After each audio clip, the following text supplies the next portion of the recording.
За тэгэхээр өглөөний мэд. За өглөөний мэд. Та хэд маань бас ингээд бас ордонд хоноо. Тэглээ. Яа, өстэй ядраач энэ тий. За тэгээд бүхэл бүтэн Монгол улсын хурал Монгол улс чинь парламентын засаглалтай орн тий. Гэтэл парламент нь хуралдаж чадахгүй 24 цаг болно гэдэг чинь одоо юу гэсэн үг вэ тий. Хин нэгний барьцаанд орчихсон юм уу гэдг нь энэ байдлаас ингээ харагдаж байна л та. Бид бүхэн өчтөр өглөө одоо 8 цагт ордонд ирсэн.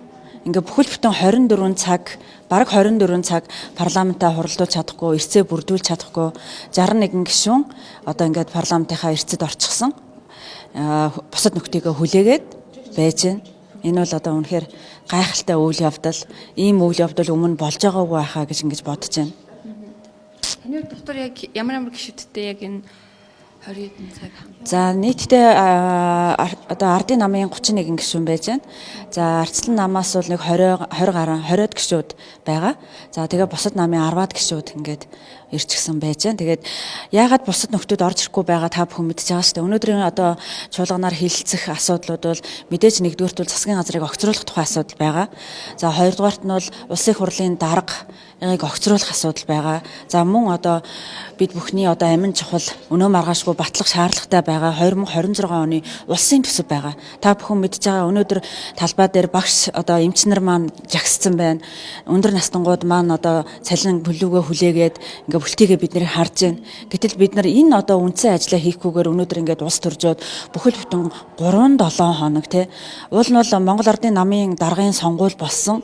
Гэтэл тэр сонгуулийн одоо үр дүнг хүлээн зөвшөөрөхгүйгээр өнөөдөр улс орныхоо үйл ажиллагааг яаж одоо гацааж болдгийг, яаж одоо улс төрийн хямралыг бий болгож болдгийг, яаж одоо гүйцэтгэх засаглал нь одоо улсын хурлынхаа эрхэд халдаж болдгийг гэдгийг ингээд жинхэнэ утгаар нь харуулцгаад ингээд бүхэл бүтэн 24 цаг бид нар өнөөдөр хуралдаж чадахгүй сууж байна. Энэ бол Монгол улсын тусгаар тогтнол ямар аюултай байдалд хүрсэн байгаа, аюулгүй үндэсний аюулгүй байдал ямар аюултай байдалд хүрсэн байгааг бол ингээд харуулж байна. Бүхэл бүтэн улс орныгоо удирддаг үндсэн одоо институт нь өнөөдөр үйл ажиллагаагаа явуулж чадахгүй гацаанд орсон байна гэдэг чинь эн чинь одоо юу гэж хэлэх вэ те?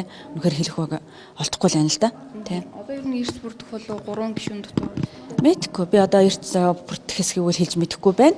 Тэгээ энэ дээр бол одоо хамгийн одоо гүйцэтгэх оройтой гүйцэтгэх одоо үүрэгтэй оролцож байгаа энэ нам бол одоо ардчилсан намынхан та бүхэн ойлгож байгаа. Өнөөдөр засгийн газрыг бол бүрдүүлж байгаа гол гишүүд бол Монгол Ардын намын одоо сайдууд байгаа. Тэр сайдууд маань засгийн газраа хамгаалаад одоо орж ирэхгүй гэдэг ингээд гацаачаа суугаад байна. Гэтэл өнөөдөр энэ одоо засаглал өнөөдөр энэ парламентын ардчлал ямар одоо чухал юм бэ гэдгийг одоо хамгаалах гол одоо үзэл баримталтай хүмүүс бол ардчилсан намын хүмүүс те. Тэгтэл ардчилсан намын хүмүүс маань өнөөдөр ардын намыг ялангуяа та бүхэн мэдж байгаа шүү дээ. Өмнөх засгийн газар дээр хамтарсан засгийн газар байсан.